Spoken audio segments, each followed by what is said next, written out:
Desert Boy here. Hey, a lot of times people just want to get started in firearms, and maybe they're not getting into it to buy a 38 or 9mm or 357 for home defense. They just want some training and some basic going to the range and practicing kind of tools. So one of the rounds you might start out with is 22 LR, or 22 long rifle.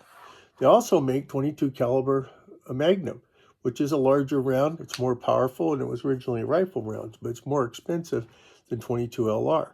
22 LR has a lot of different brands. You can get, something like this Thunderbolt or this Blazer, just buying a small box of 50 like that. Or maybe you want to buy it in bulk like this Aguila, make the price cheaper. Or maybe you want a more fancier ammo like the Remington Golden Bullet. Or there's even ones like from CCI who happen to make these, which you can see these are lead and the ones below are copper plated. These are more for target practice and plinking. These here are more for varmints. These are actually varmint rounds, and they go a couple hundred feet per second faster in general. So there's a large variety of ammos out there and options for you. So the other question is, what do you want? Do you want a revolver? Do you want a semi-auto? Well, let's start with a revolver. Most people probably think about something like this, or one with a 4 or 6 inch barrel as well. And let's just check it empty. This happens to be a Magnum, 22 Magnum, but for our purposes, a 22 LR, they make one very similar to this. And it would be also, this is a double action, single action, which means when I pull the trigger, the hammer goes back and the gun fires. If I just want to do it in single action, I pull the hammer back and the trigger is very light and it will fire very easily and the gun fires. Okay, so you have a double action or a single action mode. These have fixed sights generally. In this case, there's a fiber one on there. These guns are kind of light, or if you get an all metal one, it'll be a little heavier. They can range from 11 probably up to 20 ounce range. If you get a big one with a long barrel on it, it could even be like 30 ounces or more. So that's a double action, single action revolver. Some people say, you know what?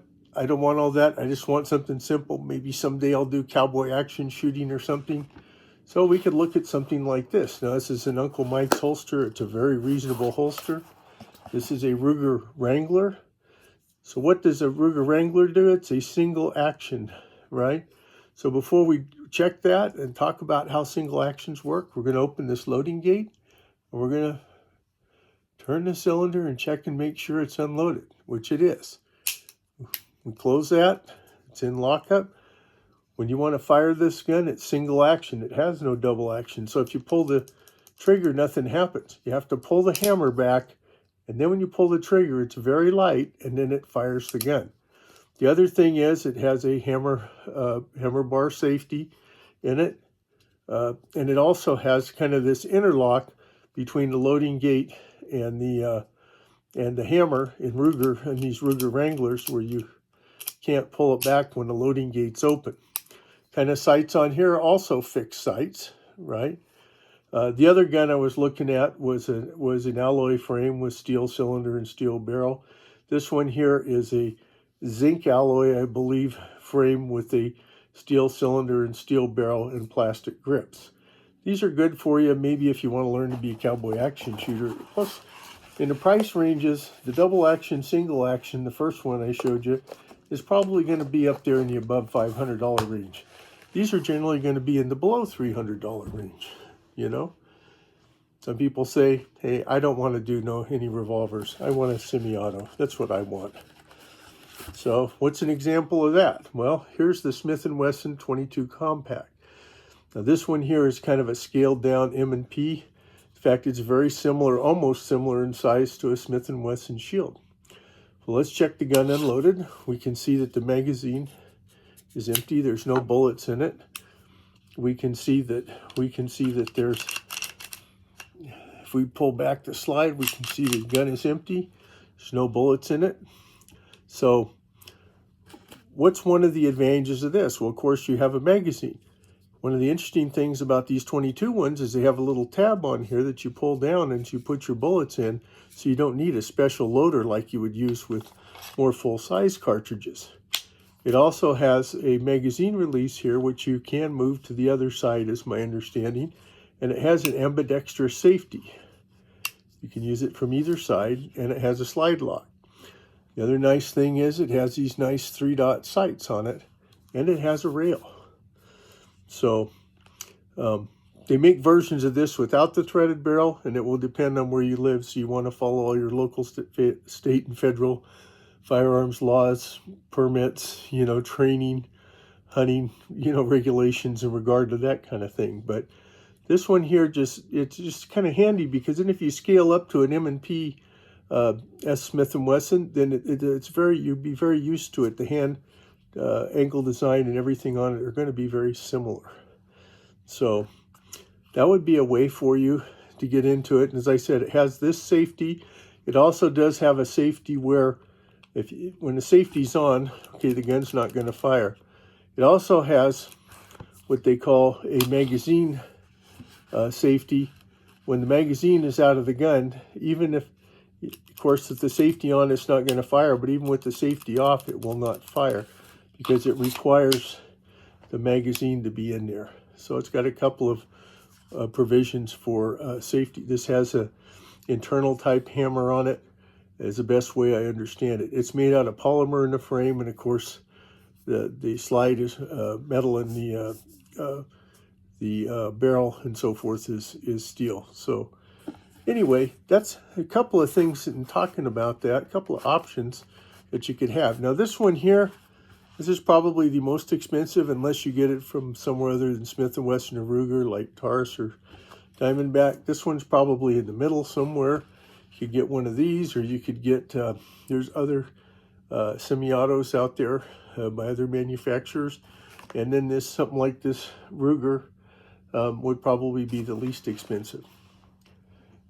What do some people do? Well, when I got back into 22s, when I first went, the very first gun I bought, besides my Ruger LCR, was I wanted a 22.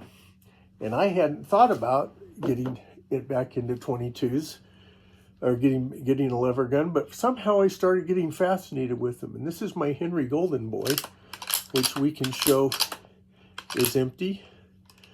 And nice thing about these, this is made to shoot 22, what they call shorts, longs, and long rifle. And one thing about a 22 coming out of a rifle, it has a lot more velocity than out of a handgun if you were using it for some kind of home protection. So could you use a handgun, 22 handgun, for home protection? Yes. Most people would say that shot placement is going to be very critical for that kind of thing. That's a whole nother situation to talk about. Like I said, the one I use is a Magnum, but in 22 LR, it can still be effective, according to some people's thinking, as it's better than not having a gun, if you're allowed to have one. Anyway, just some different options. Me, I started out with my rifle because I just kind of wanted to have the cool Western thing, and I evolved. I ended up buying this Wrangler, right, to kind of go with that, because it's kind of a Western theme, single action, and ultimately I got the auto. I do hope to get a double action type of long rifle eventually, and if I had my choice, I'd buy a Smith & Wesson K22 or Model 17 Masterpiece, but they're a little pricey. They're like $1,100 some odd dollars, if I remember right when I checked last time. So I hope that was helpful for you. It's a way, and you always want to make sure whichever one you choose that you get proper instruction from a qualified instructor on how to use these kind of guns, what we call the manual of arms, which is how you use the different kinds, single action, double action, single action, or semi-automatic, just so you understand how they function safely. You want to make sure you know all the safety rules for guns and firearms as well. So as Ree Desert Boy always says, be safe out there, whatever you're doing. If you like this video, please like, comment, and subscribe. Bye now.